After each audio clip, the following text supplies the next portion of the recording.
आज के अपने टॉपिक में रहेगा प्रैक्टिकल प्रॉब्लम्स एनपीओ की। लास्ट क्लास में अपन बात कर चुके हैं कि जो बेसिक कंसेप्ट्स होते हैं रेवेन्यू आइटम्स के, कैपिटल आइटम्स के, ठीक है, उन सब का हम कंसेप्ट देख चुके हैं कि रिसिट पेमेंट अकाउंट में क्या आएगा, इनकम एंड एक्सपेंडिचर अकाउंट में क्या आएगा। तो उसी को थोड़ा सा आगे लेके चलते हुए कुछ प्रैक्टिकल प्रॉब्लम्स हैं जो कि मोस्ट इंपॉर्टेंट एलिमेंट्स पे आते हैं, एग्जाम में ज़्यादातर पूछे जाते हैं। उन क्वेश्चंस को आज हम सोल्व आउट कर रहे हैं। तो सबसे पहले एक क्वेश्चन हमारे सामने है कि how much amount will be shown in the income and expenditure account in the following cases. ठीक है, तो सबसे पहले हमारे पास दिया हुआ है कि हमारे पास यहाँ पे क्रेडिट दिया हुआ है स्टेशनरी का, कि स्टेशनरी का जो क्रेडिट है वो ओपनिंग में यानी कि जो 1 अप्रैल को दिया हुआ है 4000 है, और जो 31 मार्च 19 को दिया हुआ है वो 6200 है। दैट मीन्स हमारा जो करंट ईयर है वो 2019 को लेके चलेंगे हम। ऐसे ही जो स्टॉक है स्टेशनरी का, ओपनिंग में हमारे पास था 5400 और जो क्लोजिंग में था वो 5000 रुपीज था। और ड्यूरिंग द ईयर हमने कितना पेमेंट किया है, ड्यूरिंग द ईयर हमने 40,000 का पेमेंट किया है। तो अब इसके सॉल्यूशन की जब बात होगी तो सबसे पहले अपन क्या करते हैं, सबसे पहले हम करते हैं, सबसे पहले पेमेंट लिया जाएगा, पेमेंट फॉर स्टेशनरी। ठीक है, तो पेमेंट फॉर स्टेशनरी की जब हम बात करेंगे तो वो 40,000 है। अब बात करते हैं इन दो एलिमेंट्स की, जो क्रेडिट फॉर स्टेशनरी है और जो स्टॉक ऑफ स्टेशनरी है। तो जो क्रेडिट या क्रेडिटर्स फॉर स्टेशनरी है ये एक तरीके से लाइबिलिटी है कि हमें स्टेशनरी का कितना अमाउंट है जो पे करना है।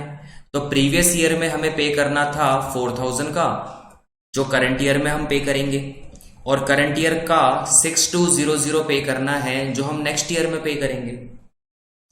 इसी तरीके से अगर हम स्टॉक की बात करें तो स्टॉक जो ओपनिंग स्टॉक था वो 5400 है, यानी ये वो स्टॉक है जो प्रीवियस ईयर में काम नहीं आया, ठीक है, करंट ईयर में काम आएगा।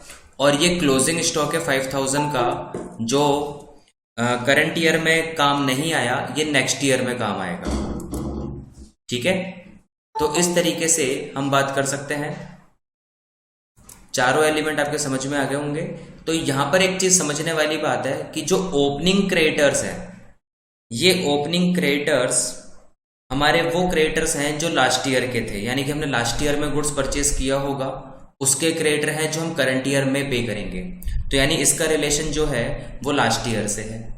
ठीक है, और जो करंट ईयर का क्रेडिटर है वो हमारा, इसका रिलेशन करंट ईयर से है, क्योंकि हमने परचेस किया होगा करंट ईयर में, तो करंट ईयर में ड्यू होगा, हम पे करेंगे नेक्स्ट ईयर में। तो इसका सीधा सीधा रिलेशन है करंट ईयर, लेकिन पेमेंट होगा नेक्स्ट ईयर।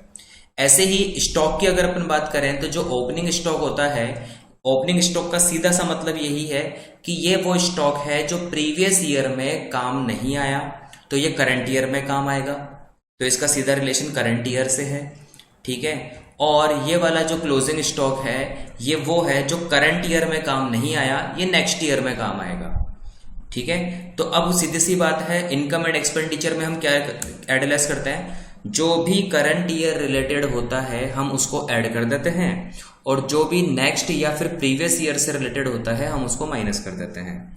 तो हमें क्या करना है, हमें ऐड कर देना है जो करंट ईयर रिलेटेड है। तो करंट ईयर रिलेटेड एक तो हमारा क्रेडिटर्स में क्लोजिंग वाला है, क्योंकि हमने करंट ईयर में परचेस किया होगा क्रेडिट पर, तो हम पे करेंगे नेक्स्ट ईयर में। तो ये सीधा सीधा रिलेशन करंट ईयर का है। तो हम ऐड करेंगे क्रेडिट्स ऑफ करंट ईयर, तो 6200 हम ऐड करेंगे, और ओपनिंग स्टॉक हम ऐड करेंगे। ओपनिंग स्टॉक इसलिए ऐड करेंगे क्योंकि जो ओपनिंग स्टॉक प्रीवियस ईयर में काम नहीं आया वो करंट ईयर में काम आएगा।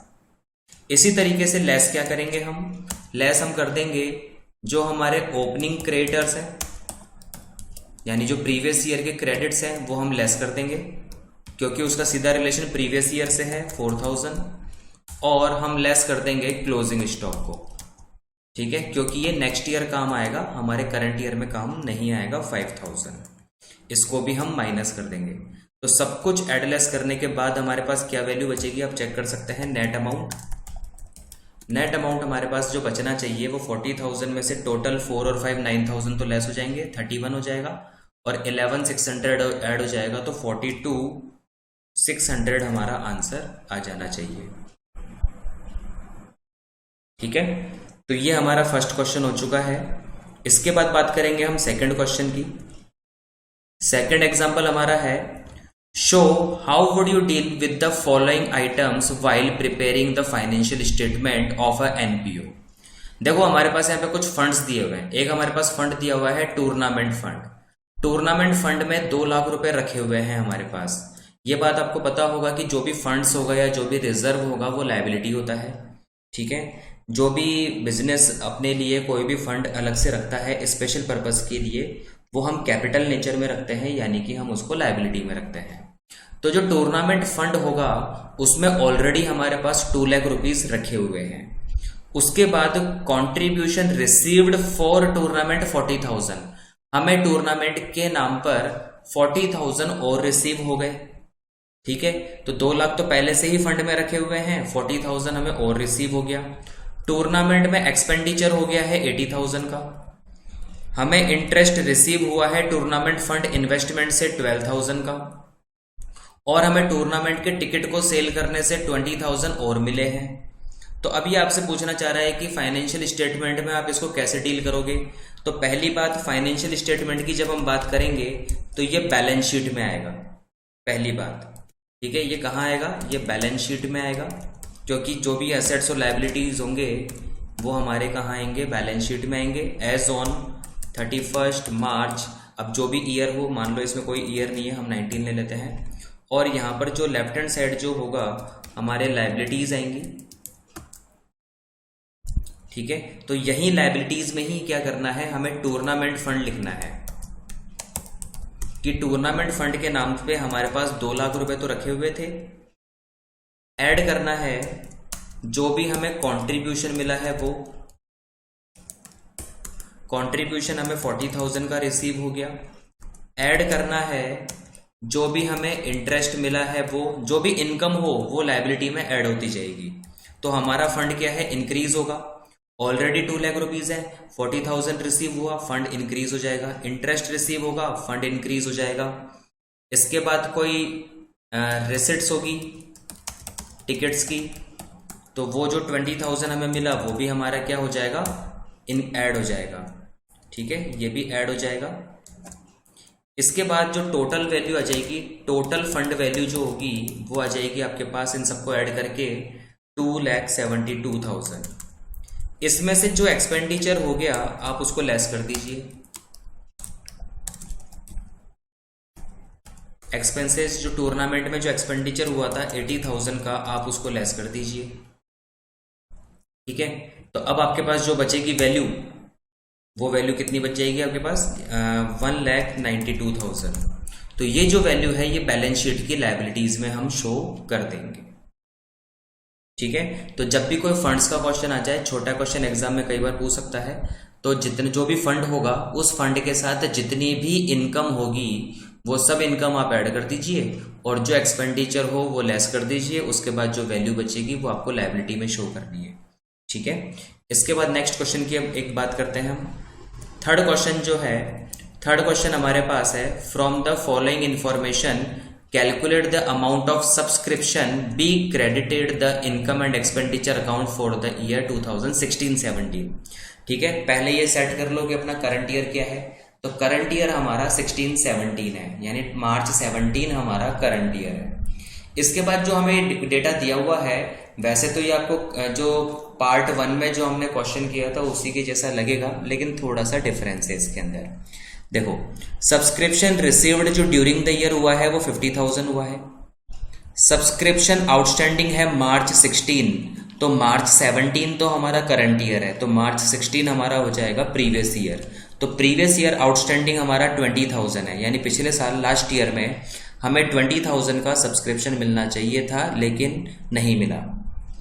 सब्सक्रिप्शन आउटस्टैंडिंग है करंट ईयर का, मार्च 17 करंट ईयर है, करंट ईयर का जो है वो 6,000 है। लेकिन यहां पर एक बात ध्यान रखने वाली है, यहां पे ऑन लगा हुआ है, ऑन 31 मार्च। फॉर 2016-17 नहीं है, ऑन 31 मार्च 2017 है। इस पे विशेष अपने को ध्यान देना है, ठीक है। इसके बाद सब्सक्रिप्शन हमें दिया हुआ है received in advance on March 16, तो प्रीवियस ईयर एडवांस है, तो प्रीवियस ईयर एडवांस हमें करंट ईयर के लिए मिला होगा 8,000। और करंट ईयर का एडवांस हमें दिया हुआ है 9000, ठीक है। और नीचे एक लाइन इसने कह दी कि जो सब्सक्रिप्शन था 1500 रुपए का, 1500 का, are still in arrear for the year 1516। तो 1516 हमारा प्रीवियस ईयर है, तो प्रीवियस ईयर का आउटस्टैंडिंग एक बार देखो कितना है। तो प्रीवियस ईयर आउटस्टैंडिंग हमारा है 20,000। तो इस 20,000 में से 15,000 आज भी एरियर है। तो यानी कि जो 20,000 प्रीवियस ईयर में नहीं मिला वो करंट ईयर में मिलना चाहिए था, पर 20,000 में से 1500 तो अभी भी नहीं मिला। तो हम लेस कर देंगे इसमें से, यानी कि हमें जो करंट ईयर में मिला होगा वो मिला होगा -1500 इक्वल्स टू 18,500 हमें मिला होगा, ठीक है। ये वाली बात ध्यान रखनी है। दूसरी बात, ये जो 6,000 है, इस 6,000 में से भी 1500 लेस होगा। अब ये क्यों होगा? देखो यहां पर लिखा हुआ है कि जो आउटस्टैंडिंग था वो आउटस्टैंडिंग ऑन 31 मार्च था, 17 में था ऑन, यानी ये कहना चाह रहा है कि जो टोटल आउटस्टैंडिंग था, भले वो प्रीवियस ईयर का हो चाहे वो करंट ईयर का हो, मार्च 17 में 6,000 का एरियर था टोटल। तो जब 1500 हमारा प्रीवियस ईयर का कैरी फॉरवर्ड हो रहा है, तो इस केस में हम ये मान के चलेंगे कि 6,000 में 1500 इंक्लूड है, करंट ईयर का तो 4500 ही है। अगर यहां पर ऑन की जगह होता 4 2016-17, मैं एक बार यहां पे लिख के बताता हूं न्यू लाइन में। मान लीजिए कि यहां पर ऐसे लिखा होता subscription outstanding for 2016-17 is 6,000 rupees. तो इस केस में ये प्योर हमारा करंट ईयर का आउटस्टैंडिंग होता, इसमें 1500 लेस नहीं होता। लेकिन ये 4 2016-17 की जगह क्या वर्ड आ गया? On March 17। तो ऑन मार्च 17 का मतलब होता है कि मार्च 17 में टोटल आउटस्टैंडिंग कितना था, तो इसका मतलब इसमें प्रीवियस ईयर का आउटस्टैंडिंग भी इंक्लूड है। समझ सकता हूं इसमें आपको ये कंसेप्ट बिल्कुल क्लियर हो गया होगा। अब इसका सॉल्यूशन क्या करना है वो देख लेते हैं। तो सॉल्यूशन में सबसे पहले जो हमें सब्सक्रिप्शन रिसीव्ड होगा वो ले लो। तो सब्सक्रिप्शन रिसीव्ड आपका 50,000 है। ऐड क्या करते हैं हम? ऐड करते हैं आउटस्टैंडिंग करंट ईयर का। तो करंट ईयर आउटस्टैंडिंग हमारा हो गया 4500। वैसे 6,000 टोटल दिया हुआ है, तो 6,000 में 1500 प्रीवियस ईयर का है, तो करंट ईयर आउटस्टैंडिंग हमारा 4500 हो गया। और लेस हो जाता है आउटस्टैंडिंग प्रीवियस ईयर का, क्योंकि प्रीवियस ईयर से ही रिलेशन है उसका। तो प्रीवियस ईयर वैसे 20 था, पर करंट ईयर में हमें 18,500 ही मिला है, ये हमारा लेस हो जाएगा। इसके बाद ऐड कर देते हैं हम एडवांस प्रीवियस ईयर का, क्योंकि प्रीवियस ईयर एडवांस मिलेगा फॉर करंट ईयर जो कि है 8,000, और लेस कर देंगे हम एडवांस फॉर करंट ईयर जो कि है 9,000, क्योंकि इसका रिलेशन नेक्स्ट ईयर से है, ठीक है। इसके बाद जो नेट अमाउंट आएगा वो अमाउंट हमारा इनकम एंड एक्सपेंडिचर में शिफ्ट होगा, ठीक है, जो कि टोटल अमाउंट आपका आ जाएगा यहाँ पे 35,000। सबको एडलेस करने के बाद जो वैल्यू आपके पास आएगी दैट इज 35,000 आपके पास नेट अमाउंट आ जाएगा। ये हमारा इनकम एंड एक्सपेंडिचर में शो होगा, ठीक है। तो ये 3 क्वेश्चंस थे अलग अलग टाइप के। छोटे क्वेश्चंस में भी पूछे जाते हैं और बड़े क्वेश्चंस में भी ये एलिमेंट आ जाता है, तो हमें बड़े ध्यान से ये क्वेश्चन करना है। जैसे स्पेशली ये वाला जो था आउटस्टैंडिंग ऑन 31 मार्च, या फिर आउटस्टैंडिंग फॉर 2016-17, या फिर फॉर ड्यूरिंग द ईयर। तो जो भी है केस उसको हमें बहुत इजीली समझ के और सॉल्व करना है, ठीक है। इसके बाद बात करेंगे एक बड़े क्वेश्चन की। लार्ज क्वेश्चन है ये वाला कंप्लीट क्वेश्चन, इसको कैसे सोल्व आउट करेंगे हम वो देखते हैं। From the following receipt and payment account of a club, prepare income and expenditure account for the year ended March 19। बिल्कुल आपको नोट करना है कि करंट ईयर क्या है? मार्च 19, तो प्रीवियस ईयर क्या होगा? मार्च 18, और हमें बैलेंस शीट बनानी है, ठीक है। तो रिसीट एंड पेमेंट अकाउंट आपको दिया हुआ है और नीचे कुछ एडजस्टमेंट है। तो रिसीट एंड पेमेंट अकाउंट के रिसिट्स में अगर आप देखोगे तो सबसे पहले बैलेंस बीडी है, जिसको हम कैश अकाउंट भी बोलते हैं। तो ये कैश बैलेंस है, ओपनिंग कैश बैलेंस 6,000 है, ठीक है। सब्सक्रिप्शन टोटल हमें रिसीव हुआ है 40,000 का, लेकिन उसमें से ब्रैकेट में ये कहा हुआ है कि इसमें इंक्लूड है 600 रुपीज रिसीव्ड इन एडवांस। यानी एडवांस क्या है, तो हमें करंट ईयर में ही मिला है, तो ये करंट ईयर का एडवांस है जो कि नेक्स्ट ईयर के लिए है। ठीक है। उसके बाद हमें इंटरेस्ट ऑन इन्वेस्टमेंट हमें दिया हुआ है 6000 रुपीज का, और ब्रैकेट में ये कहा हुआ है कि जो इन्वेस्टमेंट की कॉस्ट है वो 50,000 है। ठीक है। उसके बाद हमें एक इनकम हो रहा है बैंक इंटरेस्ट 200 रुपीज का। सेल ऑफ फर्नीचर हमें दिया हुआ है, फर्नीचर की कॉस्ट 5000 है 5000, लेकिन हमने सेल कर दिया 2400 में। लाइफ मेंबरशिप फी हमें दे रखी है 8100, ये तो हमारी रिसिट्स है। उसके बाद अगर हम पेमेंट की बात करें तो सैलरी हमारी है 15,400, रेंट हमें दिया हुआ है 12,300, स्टेशनरी हमें दी हुई है 700 की, पोस्टेज हमें दिया हुआ है 400 का, बाइसिकल हमें दी हुई है 1800 की, गवर्नमेंट बॉन्ड हमें दिए हुए हैं 12,500 के, और बैलेंस शीट जिसको हम क्लोजिंग कैश बैलेंस बोलते हैं वो 19,600 का हमें दिया हुआ है। तो आप देख सकते हो कि रिसिट एंड पेमेंट अकाउंट में आपको रेवेन्यू एलिमेंट भी देखने को मिलेगा और कैपिटल नेचर का एलिमेंट भी देखने को मिलेगा जो कि असेट्स और लायबिलिटी होते हैं। ठीक है। उसके बाद नीचे इंफॉर्मेशन हमें दी हुई है कि जो हमारा सब्सक्रिप्शन है उसमें इंक्लूड है 3200 फॉर द लास्ट ईयर। यानी कि सीधी सी बात है ये आउटस्टैंडिंग है लास्ट ईयर का, हमें लास्ट ईयर में रिसीव नहीं हुआ होगा, वो हमें करंट ईयर में रिसीव हुआ है। इसके बाद रेंट जो इंक्लूड है वो 900 हमने पे किया है, वो लास्ट ईयर का, ये भी बिल्कुल सेम है। Outstanding rent for last year जो हमने करंट ईयर में पे किया है। इसके बाद सब्सक्रिप्शन आउटस्टैंडिंग करंट ईयर का दिया हुआ है 4500, और रेंट हमें दिया हुआ है आउटस्टैंडिंग फॉर मार्च 19, यानी कि करंट ईयर का रेंट हमें दिया हुआ है 1000 रुपीज, ये भी आउटस्टैंडिंग है। और एक पेमेंट है स्टेशनरी का, वो ड्यू है, तो ड्यू भी आउटस्टैंडिंग ही होता है। ठीक है। वो भी 250, ये भी करंट ईयर का है। और इसने साथ में ये कहा है कि अप्रैल 18 में क्लब के पास जो जमीन थी, लैंड था, वो 50,000 का था, और जो फर्नीचर था वो 15,000 का था। 50,000 की जमीन थी और 15,000 का फर्नीचर था। अब इस पूरे क्वेश्चन को सॉल्व करने से पहले हमें थोड़ा सा क्लासिफिकेशन करना पड़ेगा। क्लासिफिकेशन कैसे करेंगे? अगर आपने ये क्लासिफिकेशन सीख लिया तो आपका क्वेश्चन बिल्कुल इजी हो जाएगा, इसके बाद आपको कभी प्रॉब्लम नहीं आएगी। सबसे पहले आप पूरे क्वेश्चन में से जो कैपिटल नेचर है उसको अलग कर लेंगे, और जो प्रीवियस ईयर और जो करंट ईयर के एडजस्टमेंट हैं हम उनको अलग कर लेंगे। उसके बाद हम अकाउंट बनाना शुरू करेंगे। तो सॉल्यूशन में आप देख सकते हो कि मैंने यहाँ पर एक टेबल बनाया है। ठीक है। और इस टेबल के अंदर मैंने यहाँ पर एक कुछ लिखे हैं कैपिटल आइटम्स। बैलेंसेस मैं लिखूंगा यहाँ पे प्रीवियस ईयर का जो कि 17-18 है, और बैलेंसेस लिखूंगा मैं करंट ईयर का जो कि 18 और 19 है। ठीक है। तो सबसे पहले मैं अगर स्टार्टिंग से शुरू करूं तो टू बैलेंस बीडी, ये हमारा क्या था, ओपनिंग कैश था 6000, और बाय बैलेंस सीडी आप देख सकते हो ये हमारा क्लोजिंग कैश था 19600, जो कि मैंने यहाँ पे लिख दिया है कैश ओपनिंग 6000 और 19600 हमारा क्लोजिंग है। उसके बाद बात करें तो यहाँ पर इन्वेस्टमेंट दिया हुआ है, ये देख सकते हो 50,000 का, तो ये हमारा 50,000 का ब्रैकेट में दिया हुआ है, दैट मीन्स ये प्रीवियस ईयर का है। तो इन्वेस्टमेंट हमारा देखो 50,000 का मैंने यहाँ पे लिख लिया है। ठीक है। और पूरे क्वेश्चन में कहीं पर भी ये नहीं लिखा हुआ है कि हमने इन्वेस्टमेंट को सेल किया है, तो करंट ईयर में भी 50 का ही रहेगा। अगर परचेज कर लिया होता तो इंक्रीज हो जाता, सेल कर दिया होता तो डिक्रीज हो जाता।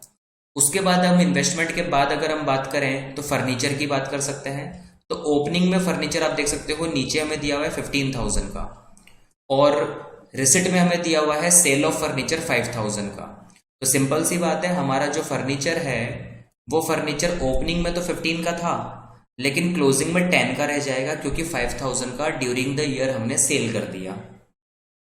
ठीक है। उसके बाद अगर हम बात करें लैंड की, तो लैंड हमें दिया हुआ था यहाँ पे आप देख सकते हो 50,000 का, तो 50,000 का लैंड हमें ओपनिंग के लिए दिया हुआ है क्योंकि अप्रैल 18 में दिया हुआ था। तो ये क्लोजिंग में भी रहेगा क्योंकि क्वेश्चन में कोई इन्फॉर्मेशन नहीं है कि लैंड हमने सेल कर दिया। ठीक है। तो हम ये मान के चलेंगे लैंड तो हमारे पास अभी होगा ही होगा। इसके बाद देखो अगर अपन बाय साइड देखें तो सैलरी, रेंट, स्टेशनरी, पोस्टेज, ये तो वो खर्चे हैं जो बार बार होते हैं, रिपीटेटिव नेचर के हैं, तो ये रेवेन्यू नेचर है। बाइसिकल हमारी असेट है, तो ये 1800 की हमारी बाइसिकल है, और ये बाय में एक्सपेंडिचर में लिखी हुई है, दैट मीन्स ये हमने करंट ईयर में परचेज की है। तो प्रीवियस ईयर में बाइसिकल नहीं थी, तो डैश, और करंट ईयर में 1800 की बाइसिकल हमारे पास आ गई। ऐसे गवर्नमेंट बॉन्ड हमारे इन्वेस्टमेंट होते हैं, हमारी एसेट्स होती है। तो 12,500 का हमने करंट ईयर में परचेज किया है। तो गवर्नमेंट बॉन्ड आप देख सकते हो ओपनिंग में नहीं थे, क्लोजिंग में देखो 12,500 की हमने यहाँ पे लिख दी है। इसके बाद एक लाइफ मेंबरशिप फी है। लाइफ मेंबरशिप फी एक ही बार मिलती है, रिपीटेटिव नेचर नहीं होता है, कैपिटल नेचर होता है। तो ये हमारी लाइबिलिटी हो गई 8100 की। तो ये 8100 भी हमें क्या है, प्रीवियस ईयर में नहीं गिवन है, करंट ईयर में रिसीव हुआ है, तो करंट ईयर में मैंने 8100 लिखा है। ठीक है, तो जितनी भी एसेट्स और लाइबिलिटी है वो मैं यहाँ पे लिख चुका हूं, जो भी इनका ओपनिंग बैलेंस है और जो भी इनका क्लोजिंग बैलेंस है। ठीक है, उसके बाद कुछ एडजस्टमेंट्स हैं, वो एडजस्टमेंट भी मैंने यहाँ पे नोट किए हैं। एडजस्टमेंट आप देख सकते हो, एडवांस सब्सक्रिप्शन क्वेश्चन में दिया हुआ था 600 रुपीज का, ये यहाँ पर जो 2 सब्सक्रिप्शन दिया हुआ था 600 का एडवांस सब्सक्रिप्शन दिया हुआ था, ये करंट ईयर का है। प्रीवियस ईयर का हमें गिवन नहीं है, तो प्रीवियस ईयर में डैश लगा दोगे, और करंट ईयर में 600 है। आउटस्टैंडिंग सब्सक्रिप्शन हमें दोनों दिए हुए हैं, ये देखो 3200 का हमें दिया हुआ है लास्ट ईयर का, और करंट ईयर का हमें दिया हुआ है सब्सक्रिप्शन, करंट ईयर का हमें दिया हुआ है 4500 का। तो 3200 प्रीवियस ईयर का है और 4500 करंट ईयर का है। इसी तरीके से जो रेंट है वो भी हमें दोनों दिए हुए हैं। रेंट आप देख सकते हो 900 लास्ट ईयर का है, और जो रेंट हमारा जो 1000 रुपीज है वो करंट ईयर का है, मार्च 19 का है। तो 900 हमारा हो गया प्रीवियस ईयर का, 1000 हो गया हमारा करंट ईयर का। उसके बाद स्टेशनरी का आउटस्टैंडिंग केवल करंट ईयर का है 250 का, तो ये 250 केवल करंट ईयर में आएंगे, प्रीवियस ईयर में नहीं आएंगे। ठीक है, ये 250 हमारे केवल करंट ईयर में आएंगे। और उसके बाद मैंने एक चीज और यहाँ पे नोट की है, जो सेल ऑफ फर्नीचर हुआ था, तो उस सेल ऑफ फर्नीचर में आप देख सकते हो 2600 का लॉस हो रहा है, क्योंकि 5000 के फर्नीचर को हम 2400 में सेल कर रहे हैं। तो 2600 का जो बैलेंस अमाउंट है वो क्या हो जाएगा, हमारा लॉस हो जाएगा, वो भी करंट ईयर में हुआ है। तो जितने भी एडजस्टमेंट्स हैं वो हमने देख के यहाँ पे नोट कर लिए। अब उसके बाद हमें कुछ भी नहीं करना है, उसके बाद खाली हमें ये देखना है कि हमें पूरे क्वेश्चन को किस तरीके से ड्रॉ करना है। ठीक है, तो देख सकते हैं,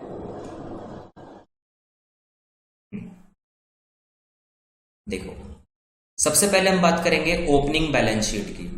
ठीक है, अगर ओपनिंग बैलेंस शीट हम क्यों बनाएंगे, क्योंकि पूरे क्वेश्चन में हमें कैपिटल गिवन नहीं है। तो जब भी हम इनकम एंड एक्सपेंडिचर बना के जब भी हम क्लोजिंग बैलेंस शीट बनाने जाएंगे तो हमें कैपिटल नहीं मिलेगा। तो कैपिटल को फाइंड आउट करने के लिए हमें ओपनिंग कैपिटल बनाना पड़ेगा, जो कि है बैलेंस शीट एज ऑन 31 मार्च 18। तो ऑब्वियस बात है ये opening capital opening balance sheet है। ठीक है, ओपनिंग बैलेंस शीट है, तो ओपनिंग बैलेंस शीट के अंदर हमें क्या करना है, ओपनिंग बैलेंस ही लेना है। तो हमारे पास टेबल ऑलरेडी बनी हुई है, हम उस टेबल से ही सारा डेटा ले सकते हैं। तो देखो ये टेबल आपके सामने है, इस टेबल में जो भी असेट्स और लायबिलिटी हो, जो भी असेट्स और लायबिलिटी हो वो आप एज इट इज लिखते चलो। सबसे पहले कैश हमें दिया हुआ है 6000 का, ये कैश हमारा 6000 रुपीज का आ जाएगा एसेट साइड। इन्वेस्टमेंट भी असेट्स है, ये इन्वेस्टमेंट के 50,000 भी आ गए हमारे। इसके बाद फर्नीचर भी हमारा दिया हुआ है 15,000 का, केवल हमें ओपनिंग बैलेंस लेना है। लैंड हमारा 50,000 का गिवन है, वो एज इट इज आ गया। इसके बाद आप देख सकते हो ओपनिंग में कोई एसेट्स नहीं है, तो एडजस्टमेंट देख लो। एडजस्टमेंट है क्या, हाँ 2 एडजस्टमेंट है, एक तो सब्सक्रिप्शन आउटस्टैंडिंग है और एक रेंट आउटस्टैंडिंग है। सब्सक्रिप्शन आउटस्टैंडिंग आपकी असेट्स होगी, क्यों होगी, क्योंकि सब्सक्रिप्शन आपकी इनकम होती है, तो इनकम अगर आउटस्टैंडिंग है तो असेट्स। रेंट आउटस्टैंडिंग आपका जो है वो एक्सपेंडिचर होता है, तो कोई एक्सपेंडिचर अगर आउटस्टैंडिंग है तो लायबिलिटी। ठीक है, तो हम एसेट्स में तो लिख देंगे आउटस्टैंडिंग सब्सक्रिप्शन, जो कि 3200 का है, और लायबिलिटी में लिख देंगे आउटस्टैंडिंग रेंट, जो कि 900 का है। इसके अलावा ओपनिंग बैलेंस शीट का कोई एलिमेंट नहीं है। ऊपर जो टेबल हमने बनाया है उसके बाद बनाने के बाद आपको क्वेश्चन दोबारा देखने की रिक्वायरमेंट नहीं होगी बैलेंस शीट के लिए। अब आप टोटल लगा दीजिए। ठीक है, तो टोटल आप लगाएंगे तो ये हो जाएगा 1,15,000, 121, 124, 1,24,200। ठीक है, तो यहां पर भी यही टोटल आएगा 1,24,200। इसमें से अगर हम 900 लेस कर देंगे तो हमारा कैपिटल फंड आ जाएगा जो कि बैलेंसिंग फिगर से निकलेगा। ठीक है, तो 1,24,200 में से आप 900 अगर आप लेस कर दोगे तो 1,23,300 हमारा कैपिटल फंड आ जाएगा। ठीक है, इसके बाद हम इनकम एंड एक्सपेंडिचर की बात करेंगे। तो इनकम एंड एक्सपेंडिचर की जो कैरेक्टरिस्टिक्स होती है वो क्या होती है, केवल करंट ईयर के डेटा आएंगे और केवल रेवेन्यू आएंगे। तो ये जो टेबल हमने बनाया था ऊपर, ये टेबल आप देख सकते हो, इसमें तो मैंने केवल कैपिटल नेचर लिया था, तो कैपिटल आइटम तो कोई नहीं आएगा इसमें। तो जो एलिमेंट अब रह गए, इनके अलावा जो रिसिट एंड पेमेंट में रह गया है, वो सारे जो एलिमेंट है वो रेवेन्यू है। तो उन रेवेन्यू अकाउंट को आप पहले यहां लिखो, लेकिन एडजस्टमेंट्स वाले आप पहले लिखेंगे। तो एडजस्टमेंट सबसे पहले आप देख सकते हो सब्सक्रिप्शन है। तो सब्सक्रिप्शन आपकी इनकम होती है, तो सबसे पहले हम इनकम से ही शुरू करेंगे, बाय सब्सक्रिप्शन। तो सब्सक्रिप्शन जो आपको गिवन है क्वेश्चन में, देख लेते हैं कितना गिवन है। तो सब्सक्रिप्शन क्वेश्चन में गिवन है 40,000 का, ये 40,000 हम यहां रख देंगे। ठीक है, इसमें कुछ एडलेस होगा तो वो हम टेबल से देख लेते हैं। वैसे सब्सक्रिप्शन में क्या क्या एलिमेंट हमें दिए हुए हैं। तो सब्सक्रिप्शन के हमारे पास 3 एलिमेंट हैं। एक तो एडवांस हमें दिया हुआ है करंट ईयर का, और आउटस्टैंडिंग दिया हुआ है करंट और प्रीवियस ईयर दोनों का। तो सब्सक्रिप्शन जो करंट ईयर का एडवांस है वो तो लेस होगा एडवांस करंट ईयर का। ठीक है, तो इसको हम 600 रुपीज को तो हम लेस कर देंगे आउटस्टैंडिंग प्रीवियस ईयर। ठीक है, तो प्रीवियस ईयर आउटस्टैंडिंग हमारी 3200 है, वो भी लेस हो जाएगी। और ऐड कर देंगे आउटस्टैंडिंग करंट ईयर, तो जो कि हमें दिया हुआ है 4,500 का। तो इन सबको एडलेस करने के बाद जो फाइनल वैल्यू आएगी वो हम बाहर लिख देंगे। तो 40,000 में 4500 तो ऐड हो जाएगा, तो 44,500 हो जाएगा, और 3,800 टोटल लेस हो जाएगा। तो ये अपने पास हो जाएगा 41,800।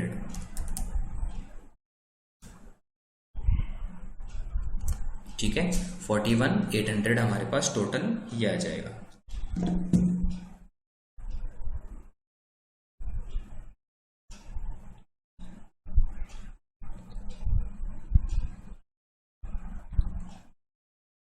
सॉरी, 40,700 आएगा आपके पास, 40,700।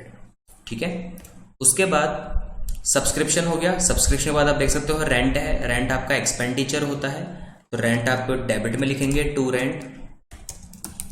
रेंट आपको पहले टेबल में देखना होगा इनकम एंड एक्सपेंडिचर अकाउंट में कि रेंट आपने कितना पे किया है।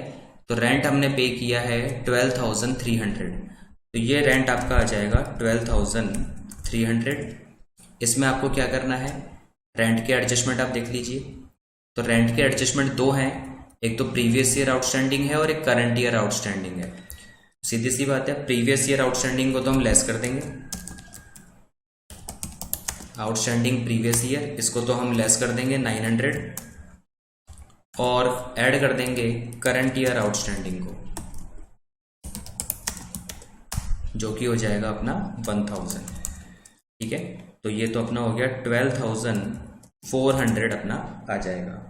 900 लेस होंगे, 1,000 ऐड होंगे, तो 100 रुपीज इंक्रीज हो जाएंगे, तो 12,400 अपना रेंट आ जाएगा। ठीक है, तो सब्सक्रिप्शन हो गया, रेंट हो गया। उसके बाद स्टेशनरी। तो स्टेशनरी की अगर हम बात करेंगे तो स्टेशनरी भी हमारा एक्सपेंडिचर है, एक्सपेंडिचर में ही आएगा। स्टेशनरी का एक्सपेंडिचर ऊपर देख लेते हैं कितना है। तो स्टेशनरी हमारी 700 की है, तो 700 स्टेशनरी के आ गए। इसमें एडजस्टमेंट देखो टेबल में नीचे, तो स्टेशनरी का आउटस्टैंडिंग है 250, बस ये ऐड हो जाएगा क्योंकि करंट ईयर आउटस्टैंडिंग है। ऐड आपको कर देना है आउटस्टैंडिंग करंट ईयर 250, तो दोनों को ऐड करके आ जाएगा 950 बाहर। उसके बाद loss on sale of furniture तो एज इट इज आएगा 2 loss on sale of furniture, ये किसी में एडलेस नहीं होता, तो 2600 आपका यहाँ आ जाएगा डेबिट साइड। लॉसेज और एक्सपेंडिचर सारे आपको डेबिट में ही लिखना है। तो आप देख सकते हो कि जो एडजस्टमेंट टेबल वाले थे वो सारे कंप्लीट हो गए, सब्सक्रिप्शन वाले, रेंट वाला, स्टेशनरी का और loss on sale of furniture. इसके अलावा अब जो रिसिट एंड पेमेंट अकाउंट में बचे, यानी उसमें कोई एडजस्टमेंट नहीं है, आप उनको एज इट इज रिसिट्स को इनकम में और पेमेंट को एक्सपेंडिचर में आप लिख सकते हो। तो सबसे पहले अगर रिसिट की बात करें तो सब्सक्रिप्शन हम लिख चुके हैं। इंटरेस्ट ऑन इन्वेस्टमेंट, तो इंटरेस्ट ऑन इन्वेस्टमेंट हमारा रेवेन्यू नेचर है, आ जाएगा बाय इंटरेस्ट ऑन इन्वेस्टमेंट। इसमें कोई एडजस्टमेंट नहीं है, 6000 एज इट इज आ जाएंगे। उसके बाद बात करें बैंक इंटरेस्ट, तो बाय बैंक इंटरेस्ट, ये आपका 200 रुपीज का है, ये एज इट इज आ जाएगा। ठीक है, बैंक इंटरेस्ट के बाद सेल ऑफ फर्नीचर का लॉस हम लिख चुके हैं, और लाइफ मेंबरशिप फीस हमारी क्या होती है, ये हमारा कैपिटल नेचर का होता है, इसलिए यहां नहीं आएगा। इसके बाद अगर अपन सैलरी की बात करें तो सैलरी हमारी डेबिट में आ जाएगी, एक्सपेंडिचर टू सैलरी हमारी हो गई 15,400 एज इट इज आ जाएगी, कोई एडजस्टमेंट नहीं है। रेंट हम लिख चुके हैं, स्टेशनरी हम लिख चुके हैं, पोस्टेज में कोई एडजस्टमेंट नहीं है, 400 एज इट इज आ जाएंगे। उसके बाद बाइसिकल नहीं आएगा, गवर्नमेंट बॉन्ड भी नहीं आएगा, और बैलेंसड कैश है ये भी नहीं आएगा, क्योंकि तीनों के तीनों हमारे एसेट्स हैं। ठीक है, तो इनकम एंड एक्सपेंडिचर में जितने एलिमेंट्स आने चाहिए वो सारे एलिमेंट्स हम यहाँ पे लिख चुके हैं। ठीक है, अब इसके बाद इसका टोटल लगा के हमें ये देखना है कि हमें यहाँ पे सरप्लस हो रहा है या डेफिसिट हो रहा है।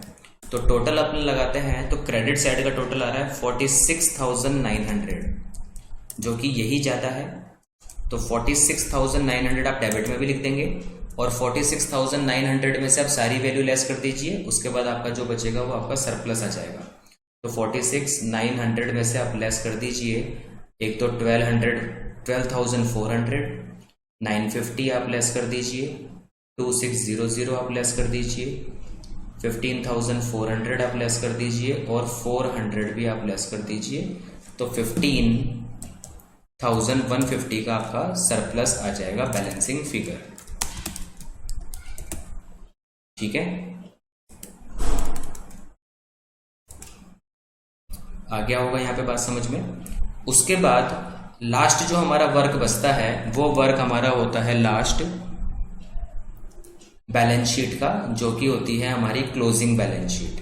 अगर ये क्लोजिंग बैलेंस शीट एंड में मैच हो जाती है तो पूरा क्वेश्चन हमारा सही होता है। तो क्लोजिंग बैलेंस शीट बनाने के लिए हमें सिर्फ और सिर्फ जो हमने टेबल बनाया था उसकी रिक्वायरमेंट है, और उसके जितने भी करंट ईयर के जो एलिमेंट्स हैं हमें केवल उनकी रिक्वायरमेंट है, यानी कि ये जो करंट ईयर के एलिमेंट्स हैं केवल इनकी रिक्वायरमेंट्स है हमें।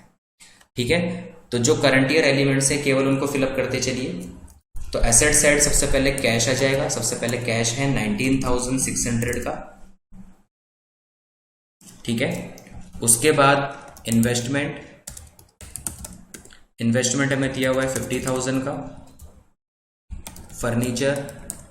फर्नीचर है 10,000 का, क्योंकि 15 में से 5,000 का हम सेल कर चुके हैं। उसके बाद लैंड हमारे पास 50 की एज इट इज है। उसके बाद बाइसिकल आ चुकी है 1800 की। उसके बाद गवर्नमेंट बॉन्ड आ गया है, ये इन्वेस्टमेंट होता है तो ये भी हमारी एसेट्स है 12,500। इसके बाद लाइफ मेंबरशिप फी हमारी लाइबिलिटी है, तो लाइबिलिटी साइड आएगा लाइफ मेंबरशिप फी, ये हमारी इनकम है, इनकम सारी जो भी होगी वो लाइबिलिटीज में आएंगी 8100। एडजस्टमेंट्स को लिख लेते हैं। सब्सक्रिप्शन एडवांस हमारा जो है वो 600 का है, यानी इनकम एडवांस इनकम हमेशा लाइबिलिटी होती है, तो लाइबिलिटी में लिखेंगे सब्सक्रिप्शन एडवांस 600। आउटस्टैंडिंग सब्सक्रिप्शन हमारी एसेट्स होती है, एसेट्स में आ जाएगा सब्सक्रिप्शन आउटस्टैंडिंग, जो कि करंट ईयर का हमारे पास है 4,500 का। उसके बाद रेंट आउटस्टैंडिंग जो है वो हमारी लाइबिलिटी है। एक्सपेंडिचर है हमारी लाइबिलिटी है, 1,000 रुपीज लाइबिलिटी में आ जाएंगे। स्टेशनरी आउटस्टैंडिंग भी हमारी लाइबिलिटी है। आउटस्टैंडिंग स्टेशनरी 250 ये भी हो जाएगा। ठीक है। Loss on sale of furniture, तो फर्नीचर हमने लिख ही दिया है। इसके बाद एक लास्ट एलिमेंट आपको लिखना है कैपिटल। तो कैपिटल फंड आपको क्वेश्चन में जो आपने निकाला था वो आप देख लीजिए कितना निकला था।